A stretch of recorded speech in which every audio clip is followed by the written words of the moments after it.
Ma'am, stand up and come with us. This seat doesn't belong to her. Don't make this harder. I'm not moving. I belong here. Ma'am, stand up and come with us, the officer said, his hand hovering near the seat like he owned it. 16-year-old Naomi Carter looked up from first class, her boarding pass still glowing on her phone. Around her, passengers turned silent. A flight attendant crossed her arms and said, "This seat doesn't belong to her." Naomi's face stayed calm, but her fingers tightened around her phone. Someone whispered, "She's just a kid." The officer leaned closer. "Don't make this harder," Naomi softly replied. "Then stop making it wrong. Like and subscribe to EchoStory if you believe dignity matters." The cabin had been peaceful only minutes earlier, full of soft music, expensive coats, and quiet conversations. Naomi had boarded early, placed her backpack under the seat, and texted her father that she was safe. But the moment the flight attendant saw her in seat 2A, her smile faded. "Are you sure you're in the right cabin?" she asked. Naomi showed her ticket. First class, window seat, paid in full. The woman looked at it, then at Naomi, as if the screen had lied. That small look was the first warning. The flight attendant's name tag read, Dana Miles. She was polished, sharp, and used to being obeyed. "We'll need to verify this," Dana said, loud enough for nearby passengers to hear. Naomi nodded politely. "That's fine." But Dana didn't walk away. She stared at Naomi's hoodie, her sneakers, her braided hair, then her seat again. The man across the aisle lowered his newspaper. A woman whispered, "Maybe there was a mix-up." Naomi heard it all. She kept her eyes forward because she knew one wrong reaction would become the excuse they were waiting for. Dana returned with the gate supervisor, then 2 airport police officers. The cabin pressure changed instantly. Conversation stopped. Champagne glasses froze halfway to lips. The supervisor barely looked at Naomi before saying, "We've had a seating concern." Naomi lifted her phone again. "Here is my boarding pass." The officer glanced at it for less than a second. Dana said, "We believe she may have entered the wrong section." Naomi's voice stayed steady. "I scanned in at the gate." A passenger murmured, "Why are police needed?" No one answered, and that silence felt louder than shouting. The younger officer looked uncomfortable, but the older one stepped forward. "Stand up, please." Naomi's eyes moved from his badge to Dana's face. Dana looked almost satisfied. "We can sort this outside," she said. Naomi shook her head slowly. "I'm not leaving my paid seat because someone feels uncomfortable looking at me in it." A few passengers gasped. A businessman in 1C whispered, "Careful." But Naomi wasn't being reckless. She was being precise. She knew every word mattered. The officer's jaw tightened, and no one was ready for what came next. Dana bent down, lowering her voice but not her cruelty. "You're holding up this aircraft." Naomi looked at the full cabin. "No, you are." The words landed like a dropped glass. The young officer looked away. The supervisor shifted his weight. Dana stood straight, embarrassed now, and embarrassment made her sharper. "This is a safety issue," she announced. Naomi's eyes did not blink. "I'm sitting quietly in my assigned seat. The only disturbance is the one being created around me." A silence followed, thick and uncomfortable, because everyone knew she was right. A teenager 2 rows back lifted his phone, recording carefully between the seats. Dana noticed and snapped, "Put that away!" His mother touched his arm, scared, but he kept recording. Whispers traveled through first class. "This is wrong. She has a ticket. Why are they doing this?" Naomi heard support now, but support whispered is still fear. Her throat tightened, yet her voice remained calm.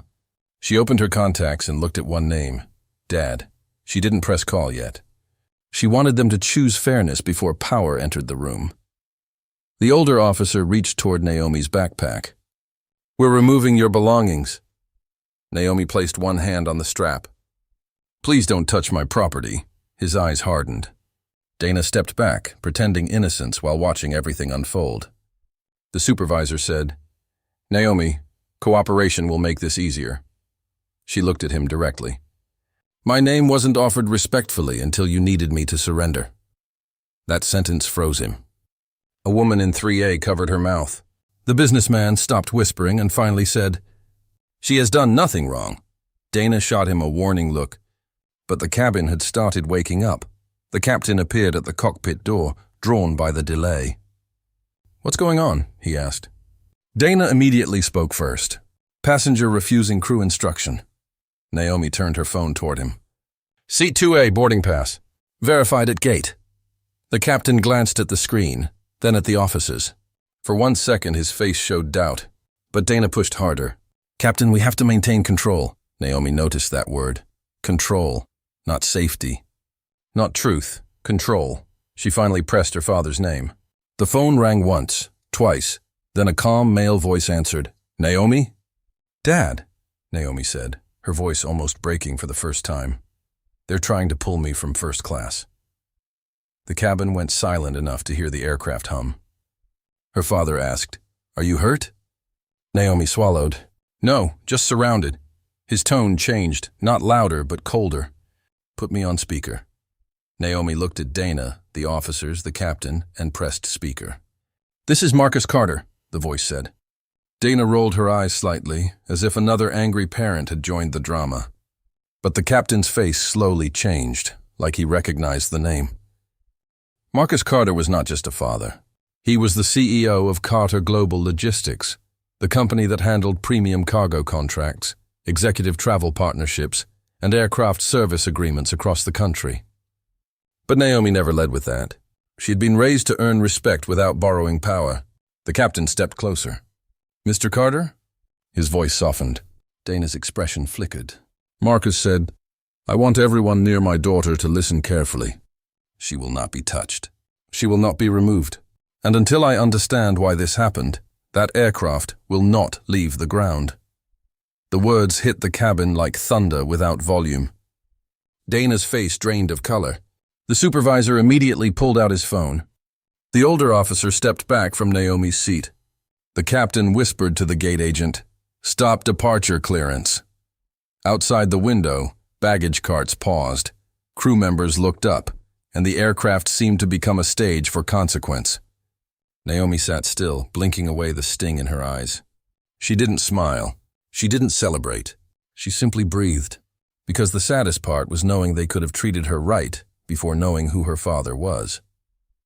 Within minutes, airline operations called the captain directly. Then corporate called the supervisor. Then someone from the executive office called Dana's work phone. Each ring made her smaller. Passengers watched as the power in the cabin shifted seat by seat, breath by breath. Marcus stayed on speaker. "I need one answer," he said. "Was my daughter's ticket invalid?" The supervisor looked at the system, then lowered his head. "No, sir." Marcus paused. "Was she disruptive before being confronted?" The young officer answered quietly, "No." Dana stared at him like betrayal had a uniform. Marcus's voice became painfully calm. "Then explain why police were called on a child sitting in the seat she paid for." No one spoke. Not Dana, not the supervisor. Not the older officer.